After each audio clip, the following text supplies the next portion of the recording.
Well, I've made the other announcements. Skip, give us an overview, please.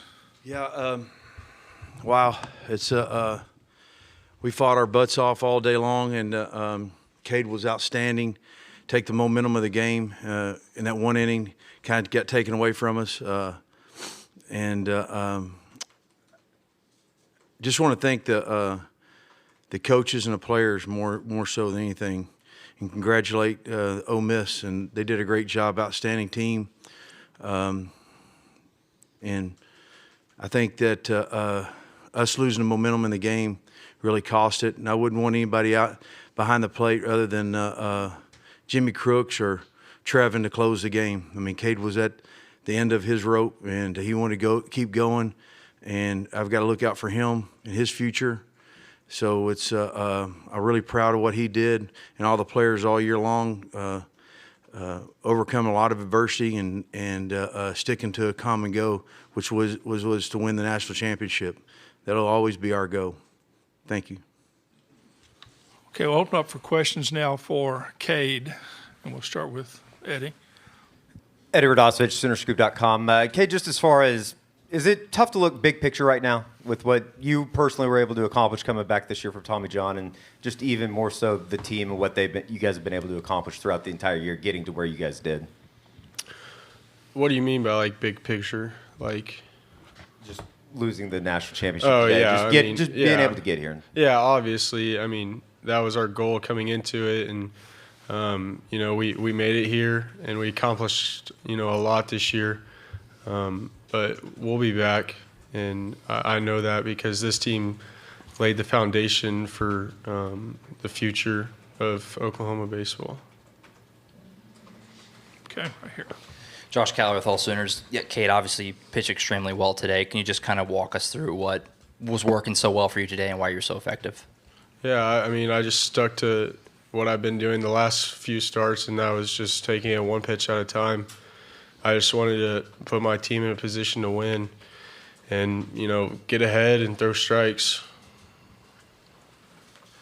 Okay, Eric? Eric Sorensen from D1 Baseball. Cade, I saw after the game, T.J. McCants came over and Coach Lafferty came over to shake your hand. What did they say to you, and what was it about? I mean, they just told me good job, and they said I did a hell of a job, and I have a lot of respect for those guys, and they did a great job. Okay, Jordan. Jordan McAlpin at the Omaha World Herald. Cade, obviously not the end result you guys want, but reflect on your two starts and your time here in Omaha at this event. It's been wild. It's been fun. And hopefully next year we can get back here. So that's the plan. Okay, right here. Justin Martinez, the Oklahoman. Cade, as a Norman native, the only one on the team, just what did it mean specifically for you to be able to have that name on your jersey out there today? Yeah, it meant a lot. This is a dream come true for me, and I just wanted to represent the university as best as I could. Okay, right there. Lee Benson from KWTV in Oklahoma City. Cade, the inning where you guys took the lead, I know you guys stranded the bases loaded, and it seemed like the momentum might have been going back towards Ole Miss, but the next frame you struck out the side. Did it seem to you like the crowd was pretty one-sided again, coming out there and getting those strikeouts again? What was that like for you in that moment? Yeah, I knew once we stranded those the bases loaded, we needed to take the momentum back. I had that going through my head, and so I just wanted to go out there and continue to make good pitches and execute. Okay, Eric. Eric Bailey with the Tulsa World. Cade, there was a lot of 2010 players, former OU players came to Omaha, and I just want to ask you to reflect on this locker room and the friendships you made and just the journey you guys have had this year coming to how far you came. Yeah, I mean, this team is second to none. I'll remember these guys for the rest of my life. It's a close-knit group in there, and there's a lot of young guys, and then there's, like Tanner, Trent, Jarrett, Carmichael, Ben, all those guys that have been around for a while. And, it sucks seeing this as, one of their last games in the uniform. Okay, right here. John Hoover, All Sooners. Cade, you mentioned one pitch at a time. It probably is harder to do than the way you explained it. You know, keeping your heart rate down, keeping your breathing down when you're out there and the tension of the game is mounting and the strikeouts are mounting as well. How did you do that? How did you keep yourself calm in the moment? Just stick with my routines. You know, just make sure to take a deep breath every time before I deliver the pitch, and then, you know, if I didn't like the pitch, or if say I thought it was a strike and it got called a ball, you know, step off the mound and take a deep breath and lock back in. Okay, we have a question on Zoom. Please state your name and affiliation, please, and the question. Yeah, Jenny Carlson with the Oklahoman. Hey, Cade, I know you guys have said that this was always the plan to win a national championship, to play for a national championship. And yet to think how far you guys came from, you know, mid-season to now to really get the results and the wins to get here. How do you reflect on that, and how do you explain how you guys turned such a hard corner to make the championship series? Yeah, I mean, you know, we've been doubted all year.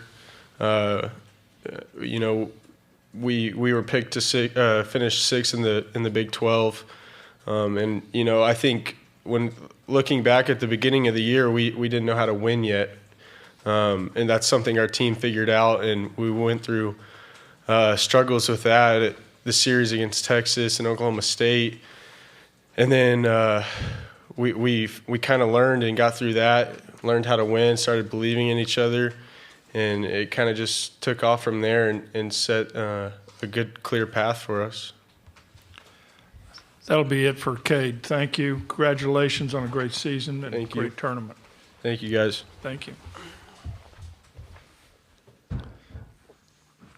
Thank you, Eric. Okay, questions for Skip now. We'll start here with Eddie. Eddie Radosevich, Soonerscoop.com. Just what was the interpretation of the rule in the sixth inning on the interference? Was that just a straight interference, I guess? Yeah, I mean, running the runner's lane, that's maybe what the call was. And they have to go back to the other bases because it kills it right there. I think the biggest thing that I want to explain to that deal is the umpires are going to, if we take out the human element of the umpires, this game's not ever going to be any good.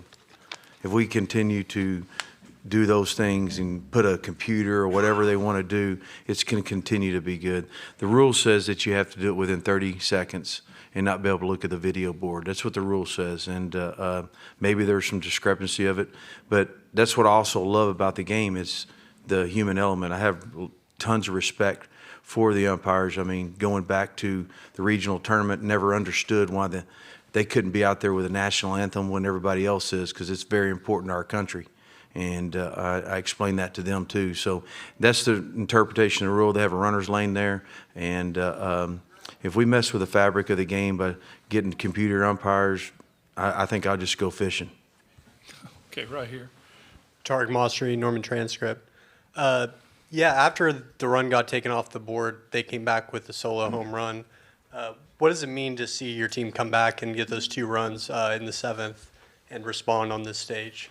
Well, I mean, they're going to fight. That's one thing that they've done all year long. They fought and they fought and they fought and they've battled and battled and battled. That's a part of their DNA, and that's a part of what the University of Oklahoma has taught them how to do it, and our culture has taught them how to do it. And I'm really proud of those guys. The funny thing is about baseball, it doesn't care how you feel. It doesn't, and that's what's great about it too. And so that's the learning lesson in it, and continue to fight and understand the details of the game and fight for what's right in the game and play it as hard as you can because it respects you. Okay, back over here. Justin Martinez, the Oklahoman. Skip, Trevor Michaels, someone who's been a rock for you the whole season, especially in the postseason. Just what was your message to him after the game today? That I loved him, and I wouldn't want to have anybody else out there. Okay, we'll go Eric here. We'll come across. Eric Bailey with the Tulsa World. In 2009, Coach Garrido went through a national runner-up season. You were on his bench. What did you learn from Coach during that 29 season? And what did the players learn after getting so close? And what do you expect of the team going forward? Well, I mean, our expectation is always going to win the national championship. That's not ever going to dwell on. I mean, we're as soon as we practice every day, that's what we're going to talk about. What I learned from Coach Garrido is one pitch at a time, and understanding what the moment does to the environment does to kids, and to try to be in control of themselves one pitch at a time. Because really, that's what the game demands you to do, and that the game demands you to be a good teammate too, and to play as hard as you can. And I'm thankful for my time with Coach Garrido. There's no doubt about that. I love the University of Oklahoma and what it represents. It's like a family-owned environment. That's what's awesome about it. Okay, Josh. Yeah, Skip, Josh Kyle with All Sooners. I know it's kind of adding on to that. I know it's probably pretty tough because the season just ended, but are you able to have an appreciation, just for this year and everything the team accomplished and this run, obviously, to this point? No, not really. I wanted to win the national championship. That's what my goal was, and it'll continue to be my goal. And you and John, y'all fueled us a lot all year long with the tweets and stuff about us being the last place team in the SEC. I wanted to wait till the end to tell you that, and I appreciated that, and so did every player on our team. We'll get back to you, Jonathan. Jordan. Jordan McAlpin at the Omaha World Herald. Coach, can you talk about the growth you've seen from Cade over the course of the season? Yeah, I mean, it was something I experienced already, with Cade Cavalli. See, Cade was a two-way guy when we got him, and early in the year, as a freshman, he comes in and, I mean, whatever it is, he had it. And then we go into January and he gets hurt. And I'll never forget this as long as I live. We just got beat in Tulsa from playing Oklahoma State, and he's sitting right behind my bus seat. And I turn around and he stared out the window all night long, the whole ride home. And I thought to myself, I was like, this guy's made it something different. Because you got to, being a coach, you got to look at stuff like that. You got to find the value in what those guys go through. And so when he started and coming back from the fall, our trainers and our strength coach did an outstanding job of every day doing something with him to get him better. And then we started the season off the first month where he was our starting third baseman. And we kind of knew what was going to happen if it went down that road. His arm started feeling better. We started throwing bullpens. And so we had Cade Cavalli before. We're throwing him in relief. And then we started starting him at the end of his sophomore year. So that's what we started doing with him is we're throwing him early in relief. Then we started starting him at the end of the year. And he got better and better and better and better. And I still don't think he's a finished product. And he's really good. I get it. But he's got poise. He's got demeanor. He understands. He's regurgitating everything that we talk about one pitch at a time, going to releases, taking deep breaths, staying in his routines. He's talking like a guy that's a professional, and he's got still a lot to grow in that area. And I'm so proud of him. I can't, that's what we talk about. That's what the University of Oklahoma is about. It's about developing young men in that row. Jonathan. Skip will try to do better on the podcast from now on. That's all right. So I want to ask you further about Cade, just his performance today. How good was that? Big 12, not Big 12, College World Series Championship Series record, 13 strikeouts. They just kept piling up as the pressure mounted. Yeah, I mean, he wanted to go back out and that inning, and I said, if one guy gets on, we're going to go to Trevin, and you could see him on the mound. That's what you want out of a young man. But sooner or later, we as coaches and as pitching coaches I am, I got to take the ball out of his hand because he's going to go until he can't go anymore. That's in his DNA. He's gonna battle you, and that's what's awesome about him. Watching him play high school football or watching him pitch in a game or having an at bat. That's who he is. That's what he's about. And I couldn't find a better young man to represent the University of Oklahoma than him. Lee Benson from KWTV in Oklahoma City. You've talked about this a little bit already, but game ends and you get back in the locker room or around the guys. It's probably difficult, but what is that message that first thing you talk to them about? Is there anything? But what do you say when that happens? First thing is you can accomplish anything you put your mind to it. You can be anybody you want to be. You put your mind to it. Secondly, the game doesn't care how you feel. That's why the details in the game are so important. And you got to keep fighting for every inch that you get in baseball, and you got to continue to work. You did a great job. I love you. Really proud of you. Really proud of the coaches. I mean, what they did and what they accomplished was incredible. And we got to continue to grow as a team. We got to. I'm just happy in that sense. Mad, pissed off about losing, and I'm not happy about that. Okay, we have a question from Zoom. Please state your name and affiliation and the question. Hey, Skip, Jenny Carlson with the Oklahoman. Cade was talking about how this team had to learn to win, but obviously you guys did that. To do that, though, at a time when you guys really needed to start to pile up some wins to make the NCAA tournament, really get some momentum. How hard of a task was that, what your guys accomplished, really turning the corner like they did this season? Well, Jen, the one thing that you can in baseball is confidence is a fragile piece of ice. The guys wanting at the end of the game are wanting the ball, wanting to be in situations. They're in control of themselves.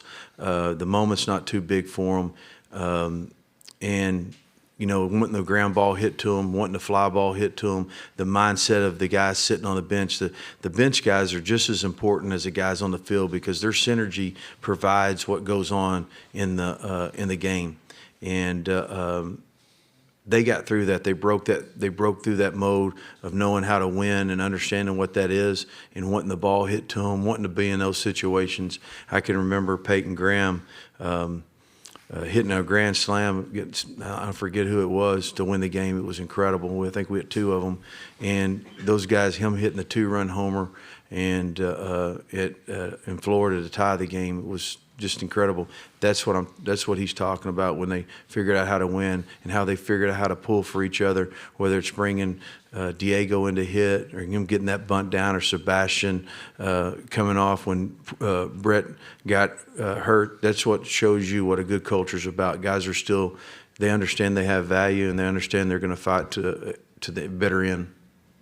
Skip, thank you. Congratulations. Thank you. We'll see you next year. Yes, sir. Thank you, Bill.